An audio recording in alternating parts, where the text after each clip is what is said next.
Ова година се уште немаме примено повик. Предпоставам поради временските услови. Значи, ова година не е стандардна, ако е постудена, со поголем број на дождливи ден. Мислам дека имавме еден повик во околината, во една од викендиците на Старо Нагоричане. Меѓутоа, немаме ништо работено, тогаш човекот не се јави и стварно не знам што се случува. Меѓутоа, мислам дека е се уште рано. Календарски гледано не, меѓутоа, временските услови, значи, допринесува до тоа да се уште немаме некоја експанзија, како што е ред годишно има. Колку имате од прилика годишно во таа сезона која што е карактеристична за лекарите? Во просек тоа не знам, стварно немаме бројано, али некаде помеѓу 5 и 10 повика на годишно ниво, бориме севкупно. Во смисло, ми се воти и од други градови, не е само од Куманово. Малку луѓе се занимаваат со оваа проблематика. Во случај да му влезе во дом, тоа се залутени единки, најчесто по храна или збунети. Се случува да имаме повик и да реагираме. А Куманово, генерално, мислам дека и најмалку повици има, за разлика од другите градови. А каде, например, ги наоѓаат овие залутани единки, како што ги нарекуваме? Па како што реков претходно, тоа најчесто е на периферија на градовите, викендици, викенд куќешки во природа. Во урбани средини многу ретко.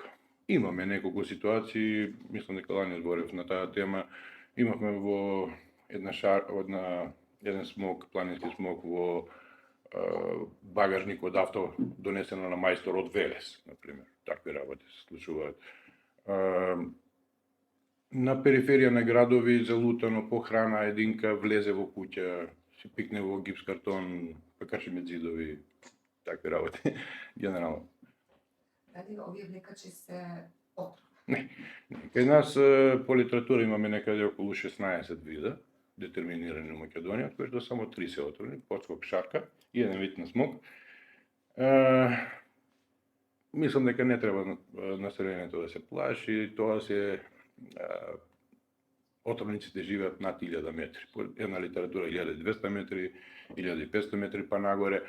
Можно е тука нешто малку на некоја пониска надморска височина подскока да се јави. Меѓутоа, знаете што, од човек себе. Змиите бегат од човекот бега од змиите и ретки инцидентни се ситуации каде што во одење, под камен, наседнување, у такви ситуации можеме да ја преплашиме и она да реагира и да имаме каснување. Генерално во урбани средини или по не.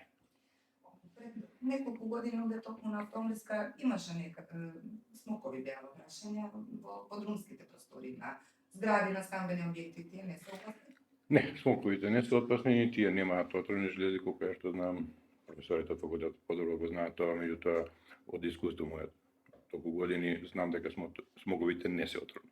Имаме ситуација, мислам дека беше лани на Октомврска револуција, еден од К2, 3, не е битно. Не знам, навистина еден прекрасен примерок беше од некаде околу 2 метри. Беше заглавен, односно бараше оставка во панелот за струја. Кај осигурачите и беше малку незгодно да го отстраниме, го чекаме скоро преку 24 часа ствари, да излезе, да може да го заловиме и безбедно да го пуштиме во природа. Како има залутано, стварно не знам, треба да се помине толку булевар, од едната страна, од другата страна, се веќе исто комплексни згради, меѓутоа се случува. Не ги убива? Не, змии никако, мислам, не сме ние тие што треба да го нарушиме ланецот на исхраната, они се многу битни во целиот тој ланец на исхраната. И кога се решаваат, ние ги решаваме во комплет, тоа е едно комплексно прашање. Значи, они доаѓаат по храна и по некоја, да кажам, сигурност. Основна храна на змиите се жабите и глупците. И сега, ние ако направиме убава и детална дератизација на тие објекти, они немаат причина да доаѓаат тука. Јас имам 25 годишно искуство, скоро 30 годишно искуство во оваа работа и сега животот ме натера по нели постранство да ова работа да работам, да навлезам подлабоко и помеѓу другото и да работам со змии. Едноставно нели зорте натера кога ќе имаш повик ти мора да одговориш на сето тоа.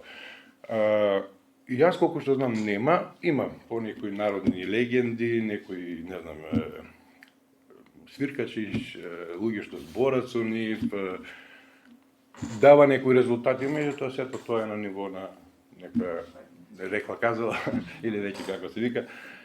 Да, ние дојдеме ако змијата е тука, по повик, побараме, имаме соодветна опрема, ракавици, еден вид на штипалки, заловиме, ставиме во вреќа и пуштиме на слободно. Други не знам дека во државата, ние сме 9 лиценцирани фирми, меѓутоа мислам дека нема доволно стручен кадар во наводници или искусни луѓе кои што би можеле тоа да го работат. Така да не сме само ние, да. Во минатото имало повозрастни нели наши сограѓани кои што ловат сами, не знам како. Оние кои целата во рурални средини се уште има понекој што знае. Па да, стравта е во прашање, значи дали се плашиме или не се плашиме од змии, дали сме имале претходно искуство, како да ги фатиме, како да не се изложиме на опасност, тоа е веќе едно животно искуство, така да, има такви луѓе. Јас не препорачувам било каков контакт со змии кога е во змијата во прашање, пошто знаете што, прво не знаеме дали е отровница, дали не е отровница, детерминацијата врши самото лице, малку е така проблематично, подобро да не се чепка, да се остави на тршите. Контактираат ли стручни служби од факултетот? Не. Нешто ги изучуваат биолози самите? Не, немаме, јас стварно немам, досега немам стварно со никој од професорите или не знам, од некоја друга институција. Нашиот број е во Центар за управување со кризи, Староримски, сега не знам веќе како се вика, и од таму ги добиваме повиците најчесто, со професори од факултет немаме остварено никога соработка, не сме едноставно имале ситуација да говориме.